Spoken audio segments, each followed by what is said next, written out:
Hello. Good afternoon, everybody. Welcome to the Humanities Forum. I gotta tell you what it is first, right? It's an initiative of the Humanities program, and it's an opportunity for all y'all to engage regularly in the intellectual life outside of class, to deepen your appreciation for the humanities, I ought to be able to say that word, right? And to explore diverse perspectives from on and off campus. This is our third forum of the semester, but it will not be the last. So a week from now, for example, an MD Ph.D. will dig into the intersection of medicine and literature. And then the second weekend of October will feature a professor from Harvard speaking on what it was like to watch ancient Greek drama. So keep your eyes peeled for all that. For those of you who are new here, the structure runs as follows. First, you'll close your electronics because you're here because you want to be present to the event, to your neighbors, not a distraction to them. Secondly, our guest, who I'm about to introduce, will speak for about 35 to 45 minutes. Then we have a Q&A, and who has to ask the first question in a Q&A? Callie, I know you know this. A student has to ask the first question. That is the sacred tradition. We're not departing from it today. At the end of Q&A, so your hands will go up, but then wait for the microphone to reach you so that your words can be captured for future generations watching on YouTube. And then at the end, we'll rise up en masse and head down the hallway to the great room where there's a reception, and then the weekend has begun. So today it's our great pleasure to welcome Professor R. Shep Melnick, who's a professor of American politics at Boston College and who's the co-chair of the Harvard program on constitutional government. And he holds both a BA and a PhD from Harvard. Professor Melnick is one of the country's leading scholars on law and the courts, with books about environmental regulation, the interpretation of welfare rights, the transformation of Title IX, so gender equality in education. And his most recent book is entitled The Crucible of Desegregation, The Uncertain Search for Equal Educational Opportunity. In addition to his scholarly work, he's also served as an elected member of the New Hampshire House of Representatives. So he's gotten his hands dirty. He's not just a theory man. His talk today is made possible by a generous grant from the Jack Miller Center as part of their Constitution Day programming. And I have some very small, very portable, and very beautiful copies, pocket editions of the Declaration and the US Constitution that I'll start circulating during the Q&A period at the end of Professor Melnick's talk. And so I encourage you to take one home, weigh it in your palm, peruse its 60-ish pages, and consider that this small collection of printed words has served to launch and guide what is arguably the most powerful and most free nation the world has ever seen. With that, I turn the mic over to Professor Melnick. Please give him a warm welcome.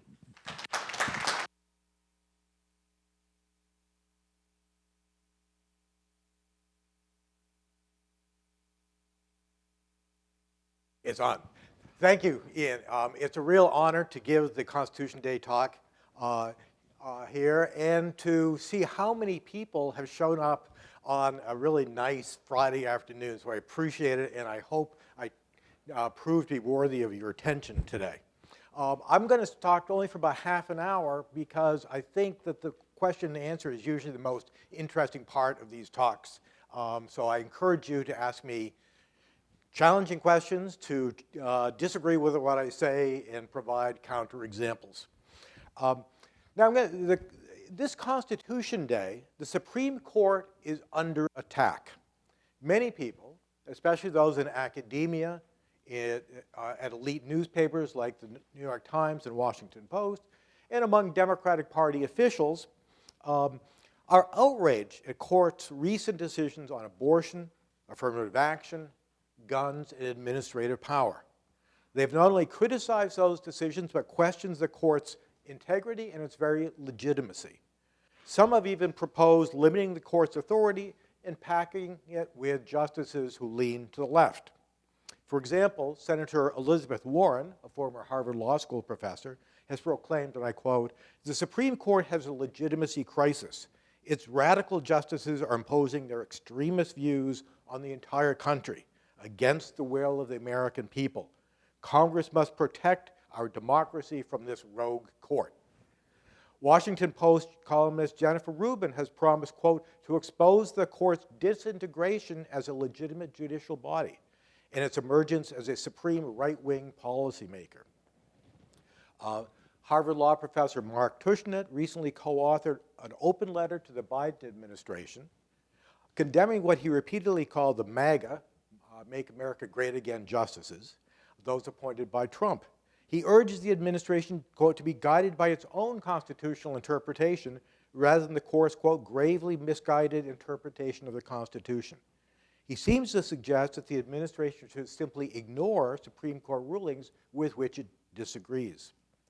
Representative Cori Bush has gone even further, describing the Supreme Court as, quote, a cesspool of corruption and a body with a fascist agenda.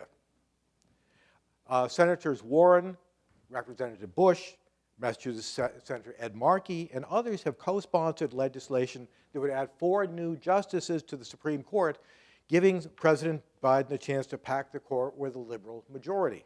Now, you might ask, why do they want 4 justices? Well, right now, the balance seems to be six conservatives, 3 liberals. You add 4 liberals, you got 7-6, and Biden has a majority on the court.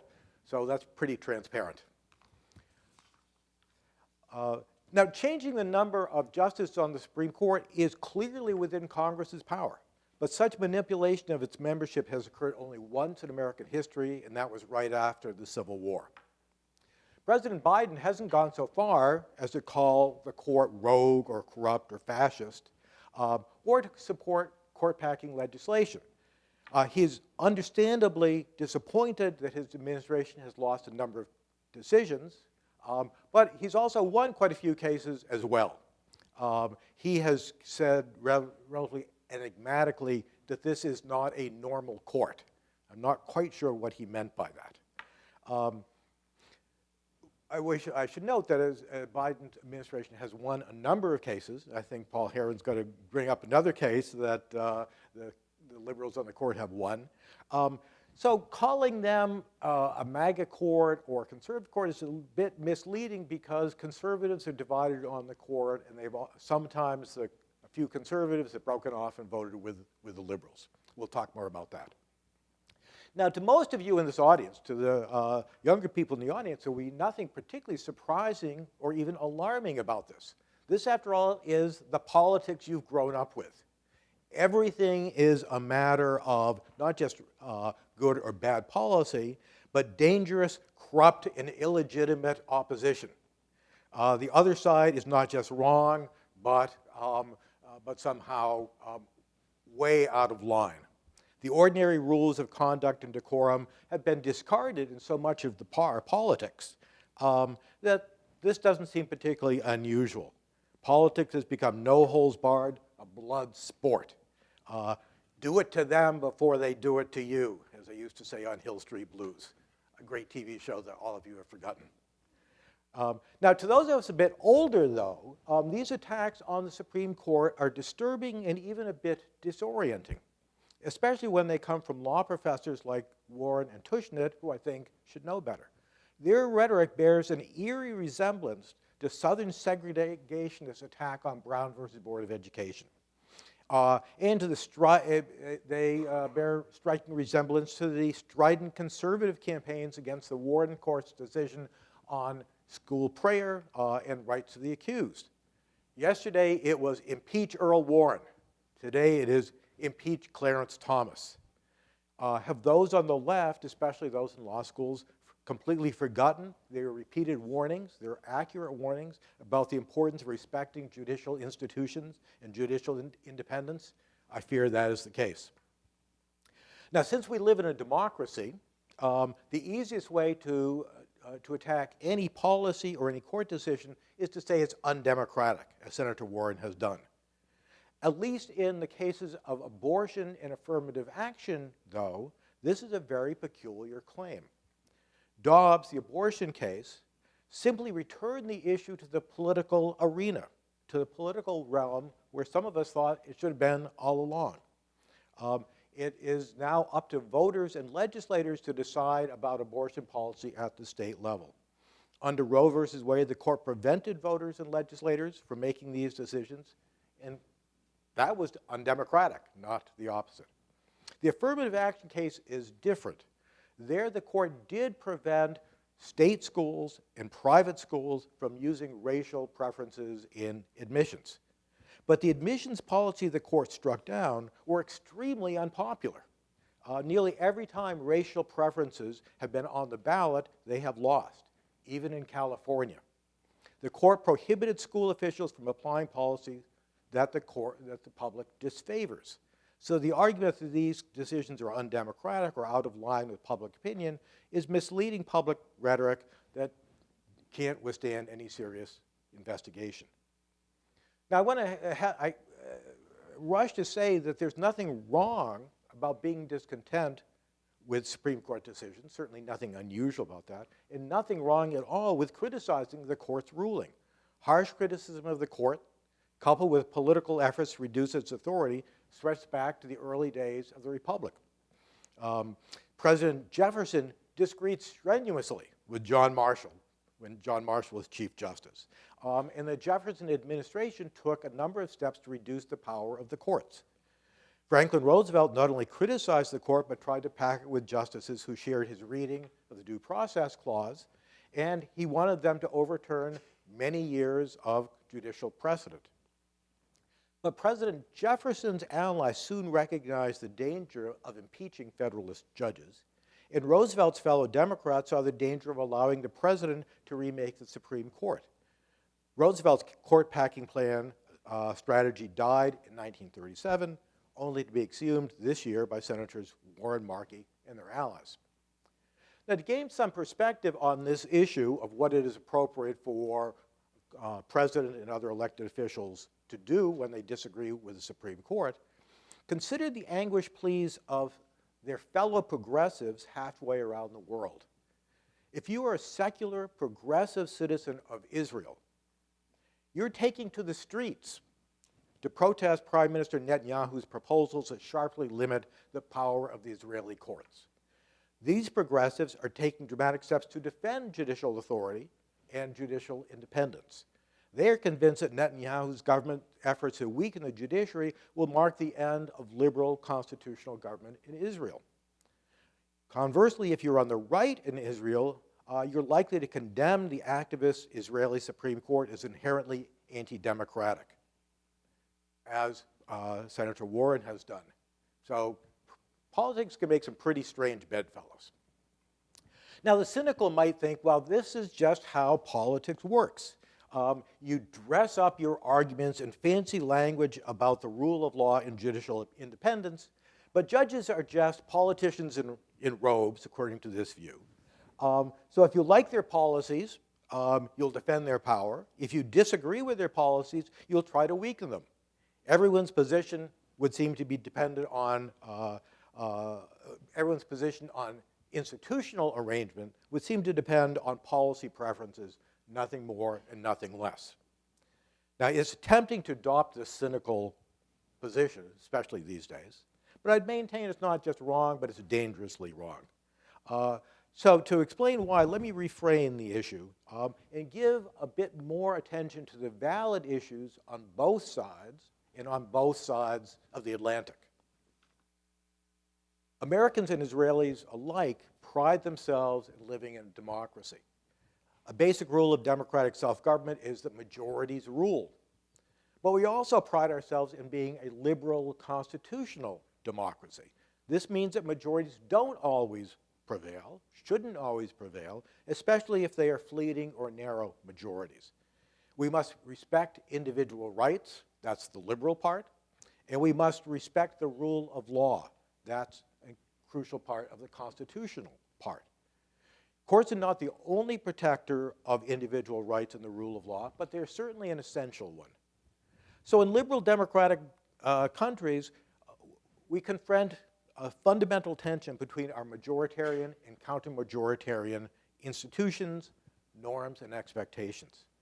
To reverse the cynical interpretation that I offered before, behind many contentious policy disputes lies this fundamental constitutional dilemma.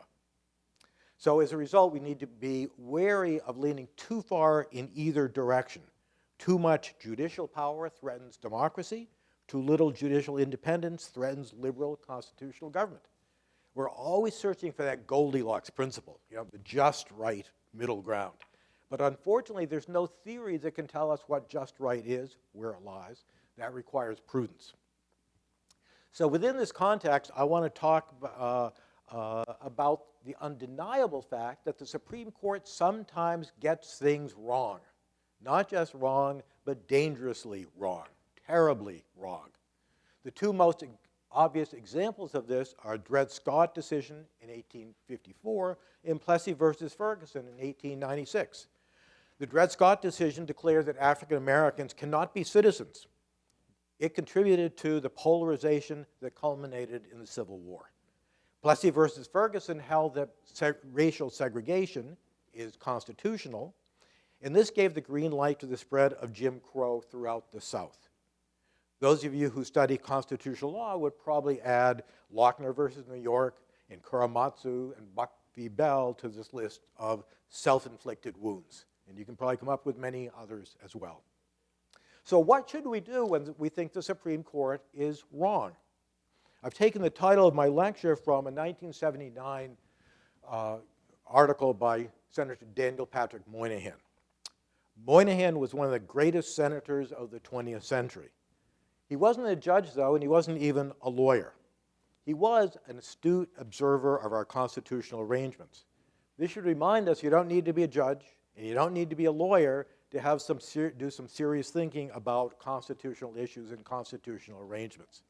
Thinking institutionally and constitutionally is a responsibility of all branches of government, indeed of all citizens. That's why we have Constitution Day. In his article, Moynihan disagreed with the court's restrictions on aid to religious schools. He offered three strategies for those who think the Supreme Court is wrong: debate, litigate, and legislate. To those three, I'm going to add one more: probe. That is, see how narrowly that decision can legitimately be interpreted. That's where most people unhappy with court decisions almost always start.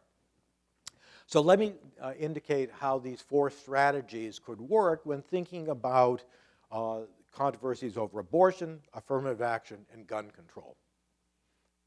At the outset, it's critical to remember a point I alluded to earlier, and that is there's a big difference between court rulings that throw issues back into the political arena and those that withdraw it from the political arena and from private choice. Abortion is an example of the former. The Dobbs decision said nothing. I just want to repeat, the Dobbs decision said nothing about when abortion can be allowed or restricted. It simply said that's for states and to some extent Congress to decide. Consequently, action moved very quickly to state governments and to a lesser extent Congress. And ironically, so far the big political winners have been the Democrats because they're closer to public opinion on this issue in most states. In the affirmative action case, in contrast, the court held that the Equal Protection Clause of the 14th Amendment prevents state universities from using racial preferences in their admissions process.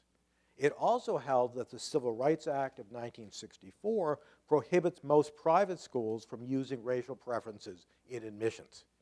Remember that the Equal Protection Clause only applies to state action. It applies to University of North Carolina. It does not apply to Harvard or Providence College.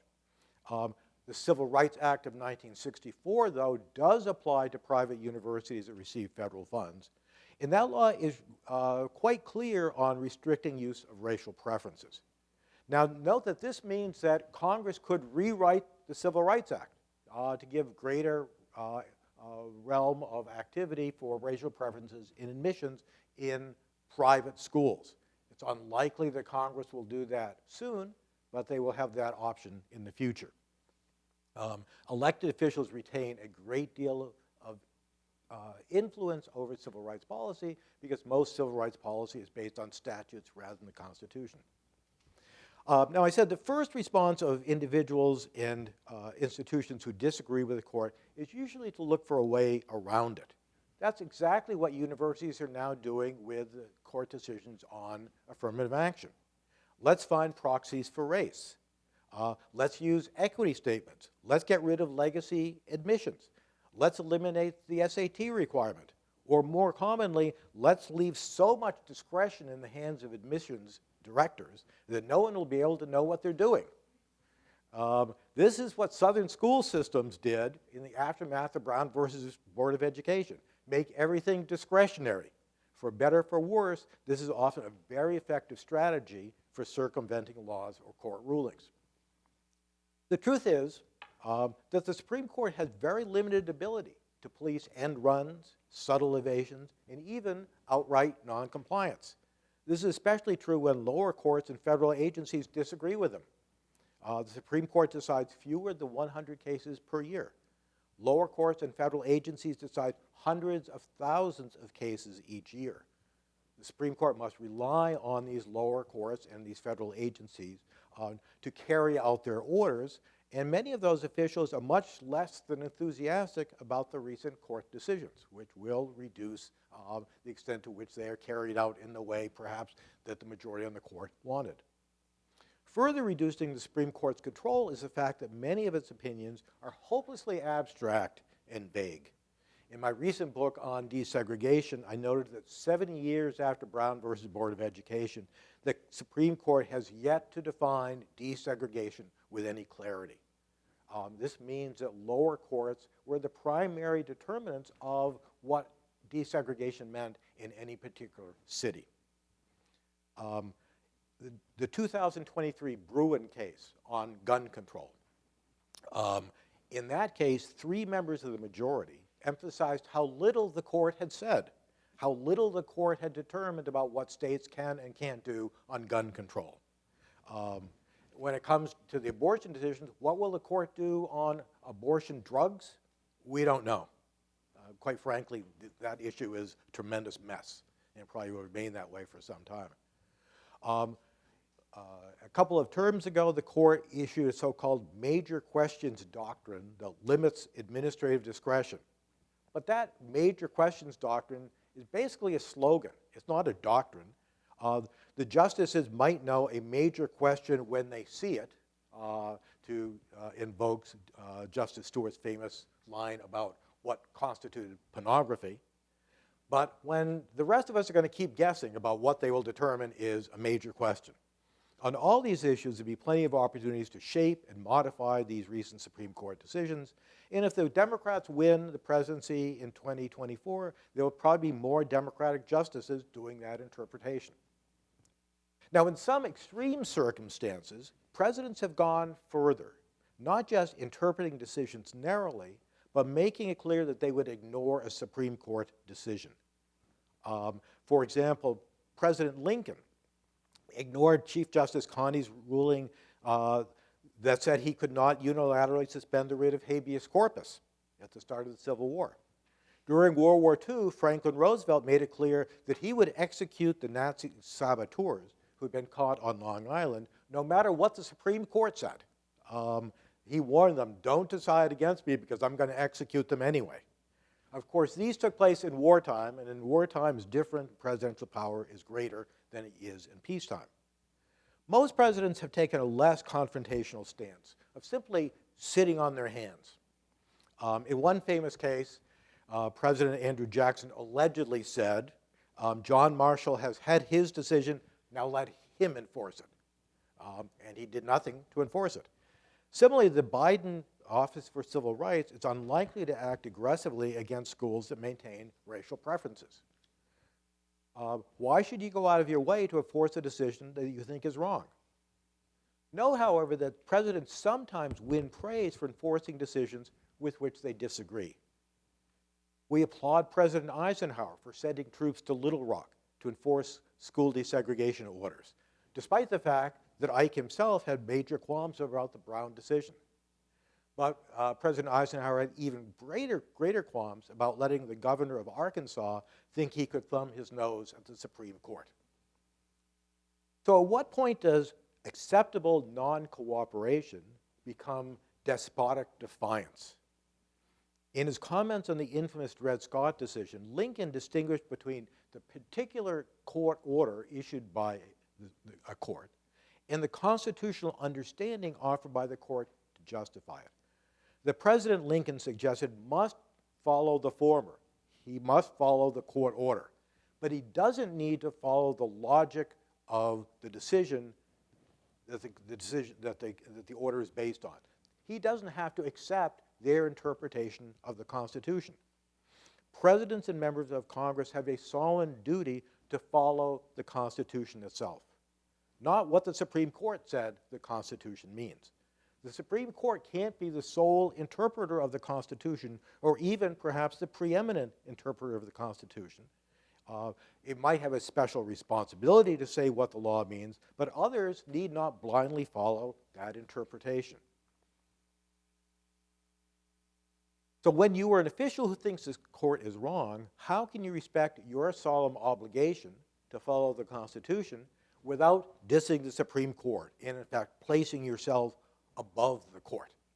That is the hard choice. That is the dilemma, of which there is no clear resolution. And I'm not going to give you an answer how a president should deal with that. But I am going to say that, fortunately, this problem arises only in relatively rare extreme cases. And there are a vast number of cases, I would say all of the cases now before the court, that there are several methods for respecting the court and for being true to one's obligation to abide by the Constitution. So there are ways out of this dilemma, and I'm going to try to run through some of the ways that we can escape from this most troublesome issue. In the long run, the most promising response to bad decisions is further litigation. This doesn't mean bringing exactly the same case back to court again, hoping that the court might change its mind. But I should say that sometimes the court does change its mind. The leading example is the flag salute cases. In 1941, the Supreme Court said that if a child refuses to salute the flag, he can be thrown out of school. 2 years later, or 3 years later, the court said, whoops, we made a mistake. In West Virginia versus Barnett, they said schools can't throw out a Jehovah's Witness child because he refused to say the Pledge of Allegiance. He has a right of conscience that must be respected. To take a less dramatic example, in 1984, the court reversed a major federalism decision it had issued only 8 years before. In fact, on average, the Supreme Court overturns 2 precedents each year. Even more frequently, they modify, clarify, and erode other precedents. Consequently, well-organized litigants will probe for weaknesses. They'll chip away at precedents they don't like. That's precisely what the NAACP did so successfully with the Plessy decision on segregation. They eventually prevailed in Brown versus Board of Education. This is already happening with abortion, affirmative action, gun control, and administrative authority. Pro-affirmative action groups will shop for judicial forums likely to be sympathetic to their cause. Judges more favorable to affirmative action, of which there are many, will seek to narrow the Supreme Court's decision. Others, of course, will try to broaden it. The judicial battles over abortion, affirmative action, gun control, and administrative power are far from over. The new phase of these legal battles has just begun. It'll take years before these issues come back to the Supreme Court, by which time there'll be a somewhat different court. Second way of getting around the dilemma is to legislate. Since Congress and the President both have a responsibility to interpret the Constitution, they can and they should push back against decisions they think are wrong. Sometimes this is pretty easy. For example, in 1995, the Supreme Court struck down a federal law banning guns from school zones. The court said, that's not part of the Commerce power. That's beyond Congress's power. So Congress repassed legislation saying that guns that travel through interstate commerce are not allowed in school zone. Almost every gun passed through interstate commerce, so basically Congress got what it wanted. Problem was solved.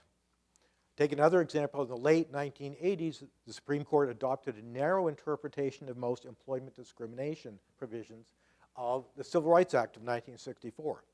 In 1991, Congress amended the act to reverse all of those court decisions. These days, most civil rights policy, as I mentioned, is based on laws passed by Congress, not the Constitution. So Congress has many, many chances to modify or even overturn court decisions. Although it's rare, unpopular constitutional rulings by the court can be reversed through constitutional amendment. That happened with the 11th Amendment regarding judicial power, the 13th and 14th Amendment regarding Dred Scott and slavery, the 16th Amendment on the income tax, and to some extent, the 24th Amendment on 18-year-old voting. Now, on the abortion issue, state legislatures will obviously be the central forum for post-Dobbs decision-making. Some of us think this is where it should always have been, and Democrats have turned out to get great electoral advantage out of this. Their challenge is to write legislation that appeals to the public, where most Americans stand. In some red states, Republicans have passed very restrictive abortion laws. It's quite likely that they will pay a political price for this. I suspect they will find themselves in the situation of the dog that finally caught the car. We'll see if that's true. Gun control, too, will be fought out at the state level. The court has breathed new life into the Second Amendment, but left plenty of room, at least so far, for laws that restrict access to guns in a careful and a selective manner. Bruin and the other recent cases have laid out only very broad parameters of what is allowable and what is forbidden under the Second Amendment. Now, this brings me to my final option, the one stressed by Senator Moynihan, debate. Decrying the Supreme Court as abnormal or corrupt or evil is an easy way to avoid addressing the court's arguments. In almost all of these cases, big controversial decisions, in almost all of them on these big controversial decisions, you will find strong majority opinions and strong dissents if you take the time to read them. If you do, I suspect that you will have to admit that there are strong arguments on both sides of these issues. I must say that reading Justice Kagan's dissent in the Dobbs case, I thought that was the strongest argument in favor of Roe versus Wade the Supreme Court has ever issued. So sometimes in dissent, you get the best arguments on behalf of a particular side that the justice is taking. Now, in none of these cases did the Supreme Court recent decision simply come out of the blue. For decades, Roe versus Wade has been the topic of heated debate, with some noted liberal law professors conceding that the court's reasoning was embarrassingly weak. A few years ago, for example, a number of prominent law professors wrote a book with the title, What Roe versus Wade Should Have Said, because they didn't think what it did say was very convincing. The Supreme Court's abortion decisions were never unanimous, and its explanation for the right to privacy that it found in the penumbras of the 14th Amendment shifted over time. 15 years ago, the court indicated it would no longer completely ignore the troublesome Second Amendment. Even gun control enthusiasts, I will say I'm a gun control enthusiast, must admit that that when a constitutional amendment says the right of the people to keep and bear arms should not be infringed, that must mean something. Exactly why I'm not sure, but it can't simply be ignored. Nor is the so-called major question in administrative law really so new. For decades, indeed I'd say for 2 centuries, the court has gone back and forth on the extent to which administrative agencies should be able to define their own power. Most citizens, I think, probably think that major political questions should be resolved by Congress and not by administrative agencies. Of course, where to draw the line between a major question and a subsidiary question is pretty difficult, and that's what the Supreme Court is trying to do right now. Yes, the current Supreme Court has been changing directions as a result of recent judicial appointments. But if you look behind the rhetoric, you'll see that this is hardly a revolution. Although we would not know it from media accounts, very few Supreme Court decisions break down on a strictly left-right line. And some of the more conservative justices, especially Thomas and Alito, sometimes find themselves in the minority. So if you want to change the minds of lower court judges, or state officials, or future justices, or average citizens, you need to be able to explain why the majority on the court got it wrong, why it got it wrong. You need to present counter-arguments. Engaging this sort of debate, this type of debate, increases your chances of modifying public opinion and, I think most importantly, confirms your commitment to constitutional government. Decrying court decisions as abnormal or corrupt or extreme or unprincipled might be a very good fundraising tactic, but it reduces your chances of nudging judges in your preferred direction It more seriously undermines respect for judicial independence, the rule of law, and the Constitution. So let me close just by emphasizing the liberal constitutional democracy rests on this delicate set of institutional norms, expectations, and arrangements. We must somehow find a way to avoid the Scylla of populist majoritarianism, commonly known as Trumpism these days, and the Charybdis of rule by unaccountable, unelected judges and administrators. To preserve these institutions, we must have the freedom to criticize what judges do. Indeed, we often have the obligation to do so. But we must seek to criticize and oppose them in ways that respect our governing institutions and recognize that we can disagree without questioning each other's motives or the legitimacy of their actions. This is a delicate balance, but it's an essential one. And that's one of the things we need to remember on Constitution Day. Thank you.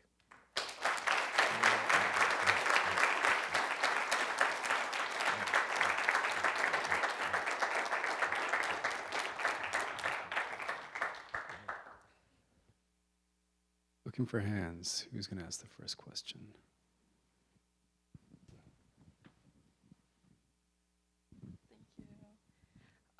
So I feel like we often hear that the Supreme Court is called like the supreme law of the land. And so do you think by stating that like the Supreme Court can't be the sole interpreter of the Constitution, that undermines this level of supremacy that we learn about? That's a good question.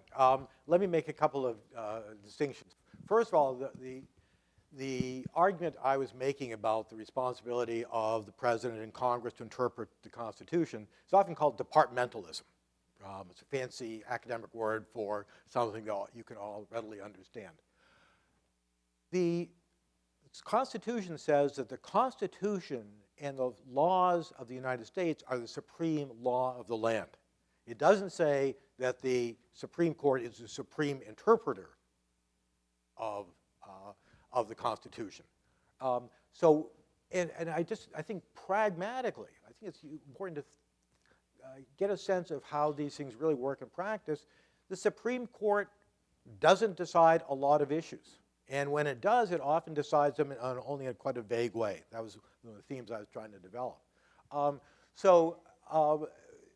What we need to do is find a way that we don't want people simply to disregard what the Supreme Court says or defy a court order. But we have to keep in mind the fact that this job of interpretation is for all the branches of government. And is there a possible conflict between those two things? Absolutely. That's what Lincoln wrestled with. That's what other presidents have wrestled with. But in the run-of-the-mill case, the idea that we have many interpreters of the Constitution, that is a really fundamental feature of American politics generally. I'll just, one of my teachers, James Q. Wilson, said that there had a metaphor for American politics that I often use in my class. He said, in Britain, you have politics is like a heavyweight fight. You know, you got the two parties up there, and they duke it out, and then one rules. He's a heavyweight champion for the next several years. These days in British politics, some of the champions seem to fade immediately when they get into the arena, but that's another issue. But he said American politics is like a barroom brawl. You know, everyone is going at it. You don't know who's on what side. People use any tool available. They'll use a gun, a knife, a chair, a bottle, anything, and it spills out into the street. It's never over. That's the bottom line. And American politics, these issues are never over. So there is always a way to contest what you disagree with, but there should be certain rules that you apply to, which is to respect the other institution and not defy direct court orders. You want to follow up?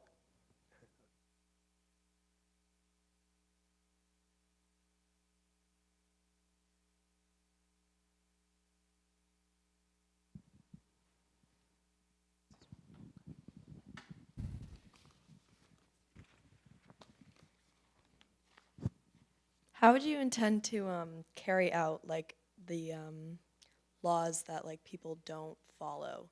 Like if it comes down to like the police officers who don't agree with things, like how would Yeah. you ever control like anything if you can't control the people who make them? Yeah, I mean, that's, everyone hear the question, how do you control these highly discretionary actions by people who are supposed to be subject to Supreme Court or lower court rulings? And take the police. We have all kinds of rules established, especially during the war in court, about how you conduct searches, when you can stop and frisk. The truth is that when you get down to the bottom, to the level of the individual cop,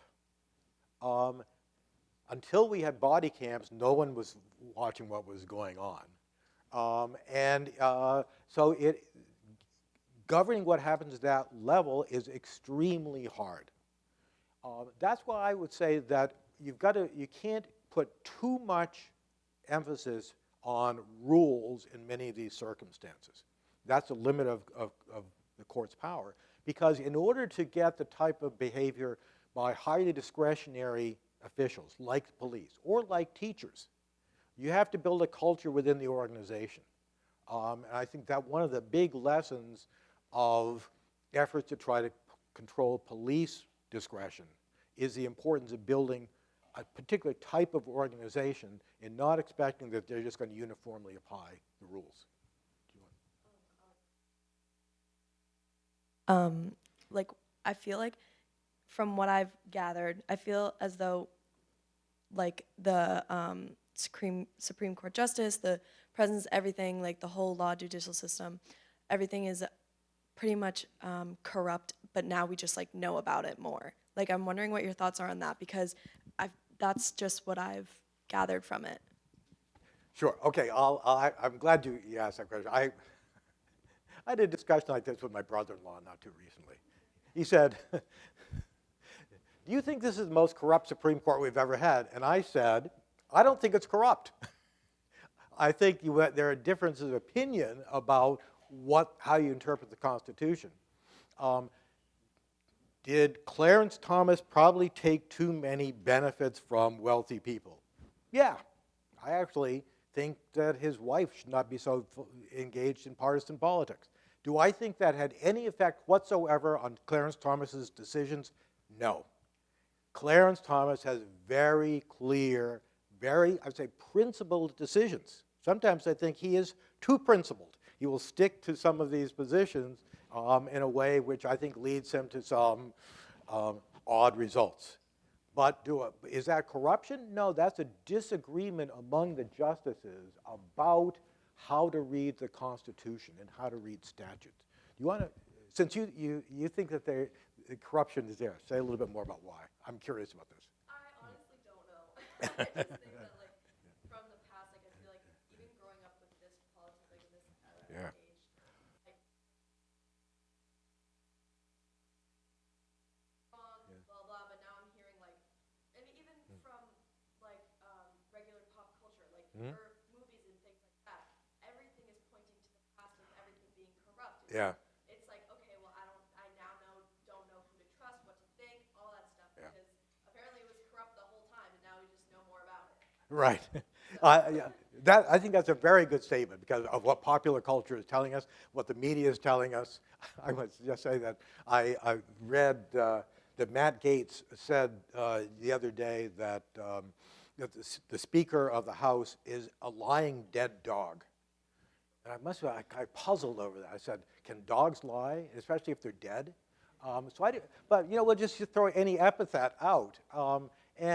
But I think that the antidote to that you're hearing all the time is go read those decisions. You might disagree strenuously with Clarence Thomas's understanding of how to read the Constitution, but it has nothing to do with what trips he took. Probably what we should do is to have clearer rules about what justices can accept. Ethics rules, that'd be great because I think it would address some of your concerns. Would it affect how the Supreme Court decides cases? I don't think so. Let me just say that one of the things that's very odd about the Supreme Court, that I think probably some of you will be, if you're interested in going to law school, will find interesting, is one of the most important things the Supreme Court does is decide which cases to hear. So it decides only about 100 cases per year. It gets several thousand requests for review. Who decides basically what case it's going to hear?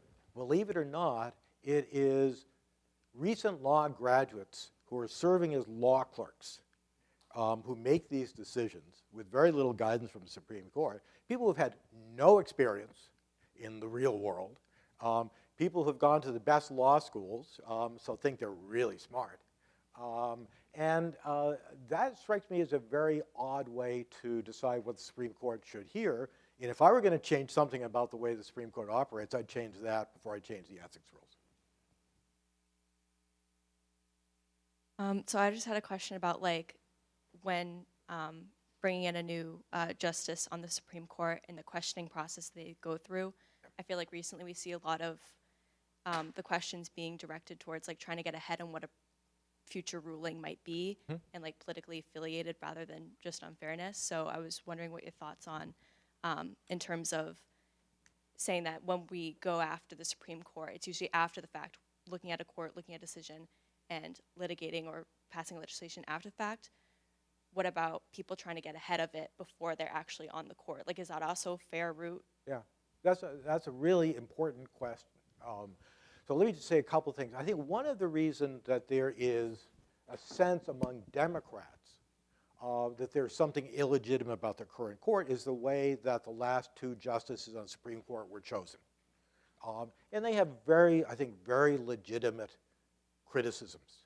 Because when President Obama was in his last year, he made a nomination that the Republicans in the Senate completely ignored. And they said, well, we should wait for the next presidential election. Then when Trump was in his last year in office, he made a nomination, and they sped it through very quickly. That strikes you as unfair, you're right. It is quite unfair. The other thing that makes people concerned is the way in which these nomination hearings have been held. There are two sets of questions that have basically been focused on. One is on the judge's judicial philosophy. I think that's entirely appropriate. What kind of judge are you going to be? How do you understand your job to interpret the Constitution? How do you understand your job to interpret statutes? I think we've been too lenient in allowing nominees to slide off those questions. Say, ma'am, I'm just going to call balls and strikes, and that's all there is to it, and everyone knows that's not true. Or they'll say, that question might come up before the Supreme Court, so I shouldn't decide it, because I might prejudice myself. If someone is being nominated for the Supreme Court and doesn't know where they stand on the type of interpretation that led to Roe versus Wade, then they probably shouldn't be on the Supreme Court. And if they say they've never thought about it, they're not telling you the truth. But why did they do that? And the answer is Robert Bork. Robert Bork in 1986, the leading legal scholar of his time, submitted to all kinds of questions and engaged this long dialogue about how to interpret the Constitution, including with Joe Biden. You won't be surprised that Joe Biden used most of his questioning time talking rather than listening. But it was a really interesting dialogue. But many senators said, well, we didn't like his answer or how he's going to come down in this case or this case or this case, and they voted him down. So every subsequent nominee said, I'm not going to do that. I'm going to pretend that I haven't thought about these issues or wouldn't be appropriate for these issues. That, I think, takes away from the type of constitutional discussion and dialogue that we should be having. Now, the other issue that has come up in most of these hearings is if you can't kind of pin people down on constitutional or statutory issues, attack them personally. So you try to dig up dirt on them. And that's what has often been the focus of Supreme Court nomination hearings, and that's why we often think that there's something corrupt in the process. So that's a problem. I'm going to follow up actually a little bit. Thank you very much. Thank you very much for this talk. I really appreciate a lot of what you're saying. I kind of want to follow up with the questions from down in the front. A couple of years ago, I had a group of students in my DWC class, and we were talking about government and everything. And I said, well, if you want to change something in your society, how do you change it? Okay, when I was a kid, you would say, well, you pass a law. The little PBS thing, what's a bill and all that stuff. And it just seemed so obvious to me that, that the route would be legislative and, as you said, discussion and debate, et cetera, et cetera. And almost all of my students said, demonstrate. Huh.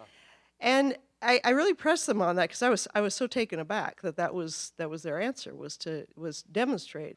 And it kind of came out at the time, and I think it's probably even stronger now, that there were basically two sides. There were those who were somewhat cynical that you could do anything because you can't trust the politicians you elect to represent you fairly in Congress. And it was too difficult to even to understand some of the issues. I mean, I appreciate what you're saying, read the cases, but that takes a lot of time. It takes a lot of concentration. Even when you're done, you're not sure you understood everything. I mean, I'm afraid that young people are becoming really cynical and, disillusioned as to what's even possible. I know this is not the first time in the history of the country that's happened, but I mean, what would you recommend about that? Because, my students were like, well, maybe if we scream really loud, they'll do what we want them to do. And again, I was really shocked by that, that was the response. So. Oh, thank you. I graduated from high school in 1969. So I'm all in favor of protesting and demonstrating. I went to a lot of anti-war protests. I went to a lot of protests of a variety of sorts. But I think what's happened in American politics since then is that we've gotten very good at announcing our preferences in social media or in demonstrations. What we've become much less good at is joining with other people over the long run to affect some longer-term change. And this, I point to the work of Bob Putnam on social capital, that articulating complaints has gotten easier, joining together with other human beings to seek an organizational promote long-term change, that has gotten much harder. And we see models of this kind of expressing our anger all the time on the right and the left. Right now, I'd say it's particularly disturbing on the right. But we don't see as many models of let's work together in a common cause. Look at Congress. How often does that happen? They're not exactly great role models for us. But I do have actually one suggestion. How can we try to reverse this a bit? It is easier to do that at the more local level. So if you really want to change something, your chances of changing something, your chances of actually getting an organization to have some influence is at the local level or a bit at the state level, depending on where you live. Fortunately, Rhode Island's a very small state. And your chance of affecting what happens in the legislature is pretty significant. I live in New Hampshire, and I was surprised. Just yesterday, there was a special election, and the size of the partisan difference in the House split is now 200 to 200. So, changing one seat can change the balance of power in the legislature. And that's not typical. But it does say that the more local the politics, the more your chances are of actually changing something. And learning that the other side is not necessarily evil or corrupt. They might have a good argument. They might not, but they might.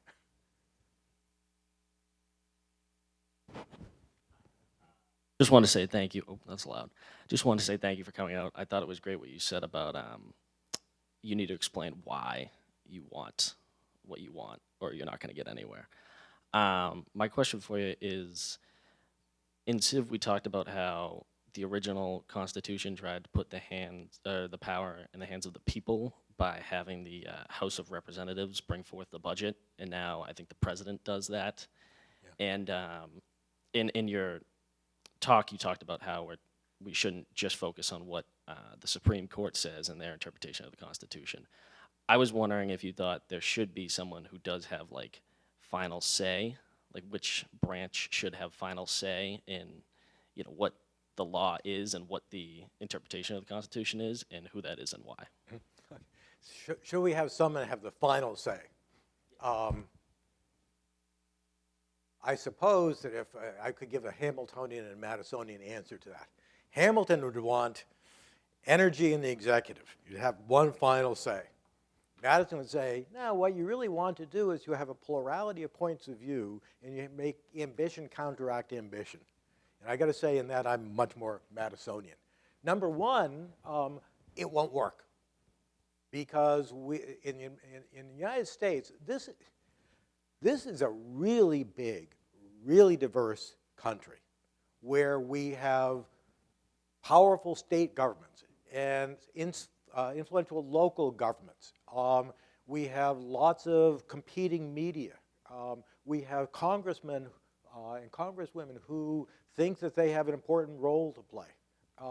So the idea that you could actually do that, I think, is extremely unlikely.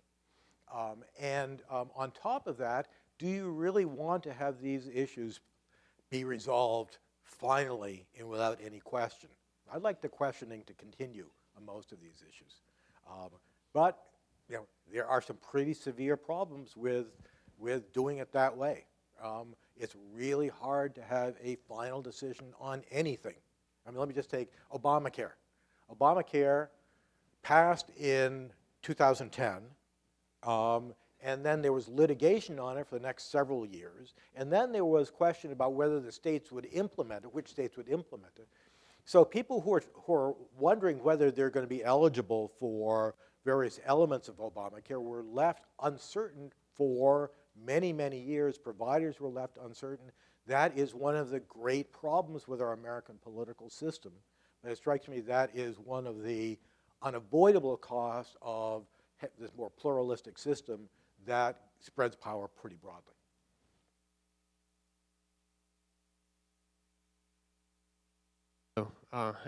So I was hoping you could help me understand the Israeli situation a little bit better, which you alluded to at the beginning. Right, my understanding is that the issue is over this something like a reasonableness principle, and so what do you think of that, and to what extent other legal systems in the world have maybe de facto something like a reasonableness principle without formalizing it? Sure. Yeah. First, I used to spend a lot of time studying administrative law, but I've never studied Israel very carefully. So I'll try to give you my best answer to that. And anyone here who has a better understanding of what's going on in Israel should feel free to chime in. So a couple of odd things about the judiciary in Israel. One is the so-called reasonable standard, which is that basically any administrative decision that they think is unreasonable, they can invalidate. What does we differ a lot on what is reasonable. I've got to say that while there's a lot of concern about excessive administrative authority in the United States, courts in this country have never taken that extreme a position. That's a pretty extreme position. The other thing that's odd about the Israeli courts is they will strike down laws as unconstitutional despite the fact they don't have a constitution. If that seems a little odd, I think it's a little bit odd. So by any American standards, if you said, does the Israeli court have too much power, I think almost everyone say, we wouldn't want that here. That would be too powerful a judiciary. But here's what I would say, but. Why are so many people in Israel so upset about this effort to try to reduce the power of the courts? Partly it is because they see this reasonable standard question as the opening wedge in a much broader attack on the courts. But I would say that in Israel you have a parliamentary system.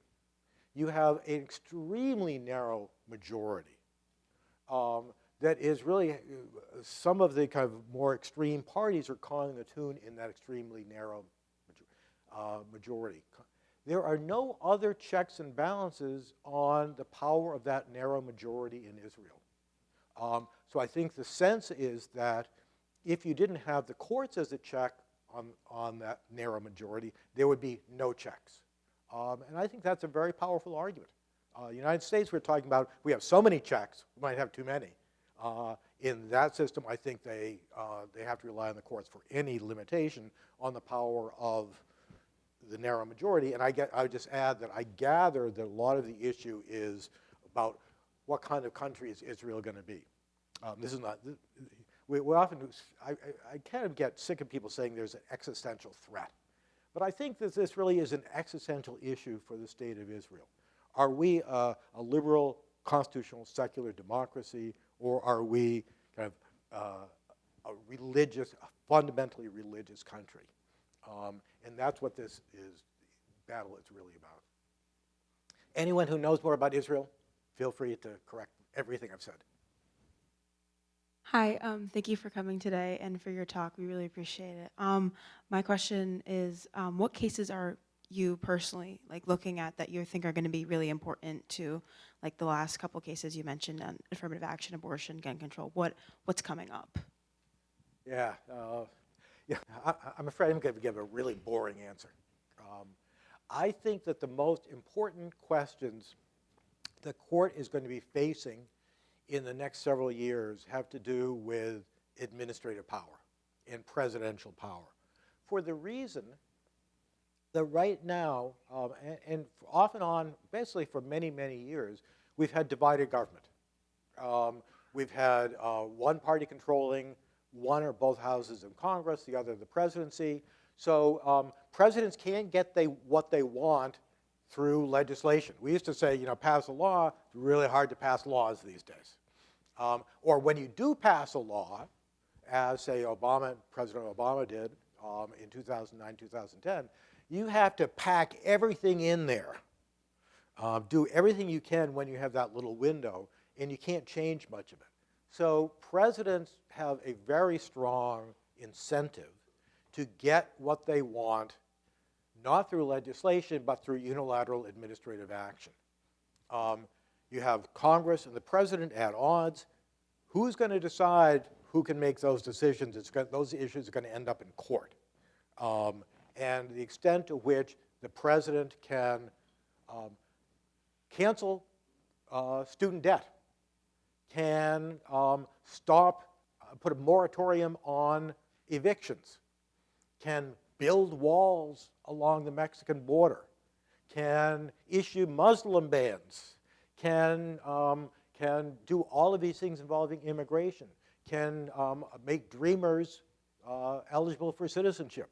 All these things, some of them are good, some of them are bad, but the big question about whether that is something a president or an administrative agency can do, that's a really major issue, but it usually comes to the court in relatively boring form. So I think our job of some of us is to explain why these issues are really important. We have one more question, and then we'll take it from there. Hi, thank you for coming today. And my question is just, what are your thoughts on the leaking of the Dobbs case and how they never really investigated that and how that has contributed to criticisms of the legitimacy of the court? That's an interesting one. I think they really did seriously investigate it, but they didn't figure out who did it. I mean, I think we could say, some law clerk did it. But what's the bigger issue here? The bigger issue is crumbling of institutional norms. You see this in extreme form in Congress. Just people behave in Congress these days in ways that they never would have in the days of Tip O'Neill. I'm the Tip O'Neill professor at Boston College, so Tip is one of my heroes. there was a sense of decorum, that you had loyalty not just to your constituency and not just to your party, but you had it to the institution of Congress. That has certainly waned significantly in Congress. I mean, this senator from Alabama who's held up 300 Pentagon appointments on an issue of abortion. This is not abortion. It might be important, but it's not the major issue involving a defense policy. But he's really endangered the national defense on this one issue, and one senator has been allowed to do that. In the old days, he would have been so ashamed that he wouldn't have done it.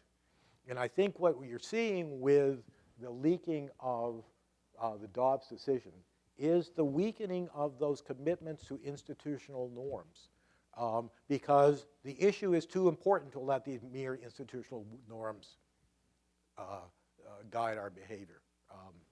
And that is, the court has been the last institution affected by that, but you can see it, unfortunately, there as well. Can we have one more question? I have the mic, so can I ask you just a quick follow-up for this, and then we'll go to the next one.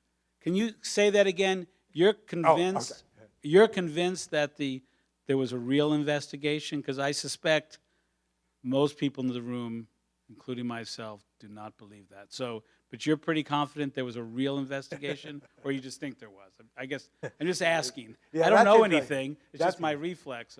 That's interesting, because what evidence do I have? John Roberts said so. So I suppose a lot of it is, what's our default position, right? Our default position, I think, I'm willing to say that take people at their word, unless they have some reason not to. But I might be completely wrong. I had no inside information on this. So you might be right. And your default position is the default position of the American public. Yeah. My theory is that they found out it was a justice. Liberal or conservative, I don't think they would tell on them. So I was looking at the title of your talk, and if I had looked at it in June, I would have assumed this was going to be a conversation about what do the Democrats do in this kind of climate where there's a very conservative court and they're trying to figure out how to have some relevance in that world. But when I looked at it this week, I thought immediately of the Milligan decision that happened, that's kind of unfolding in Alabama, right? So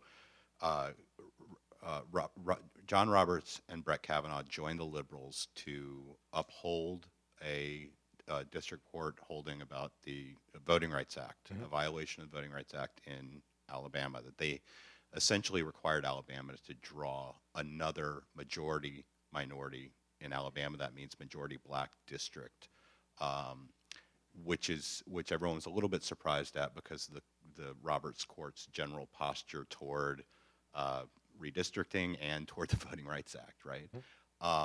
But now it seems as if the conservatives in Alabama are refusing to redraw the map in an appropriate way. And I just kind of wondered what your thoughts were on that. We have conservatives resisting a conservative court. I'm sure that they thought they were going to win, but so I was just kind of curious about that circumstance. That really is an interesting case. I'd say that, if you say what are some of the important issues come up, there are going to be a lot of important voting rights cases involving redistricting.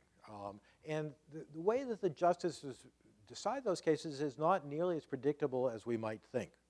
It turns out that the two members of the Republican appointees who are most likely to defect are Roberts and Kavanaugh. And of course, Kavanaugh was the one who probably had the most brutal hearing.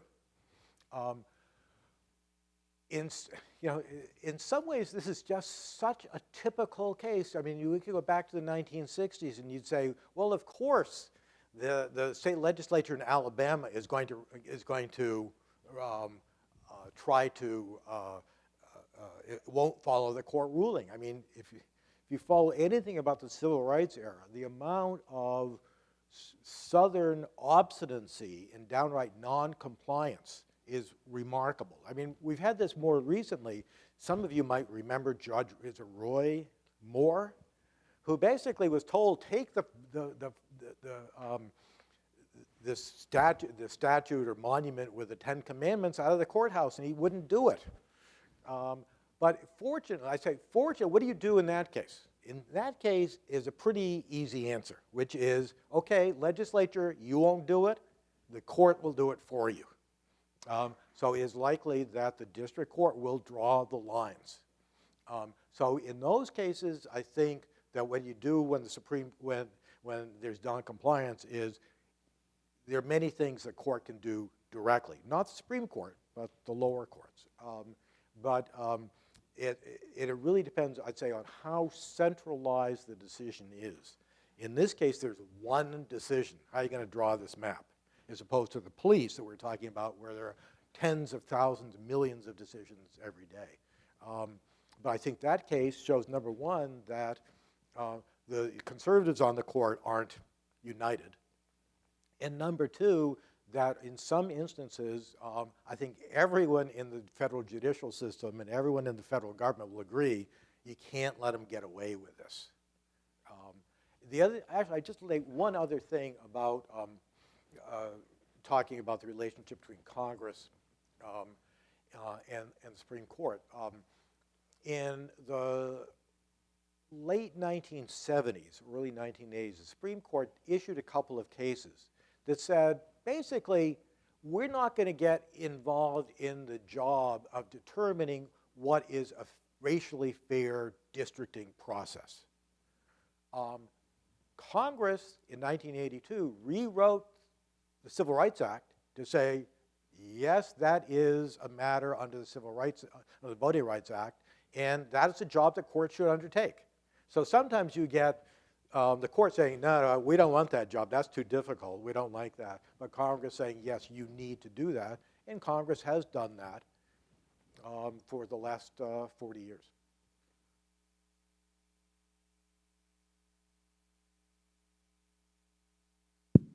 So we hope that you'll be able to head next door to get some refreshments with us, and we hope you'll give a very warm round of applause to Professor Melnick. Thank you.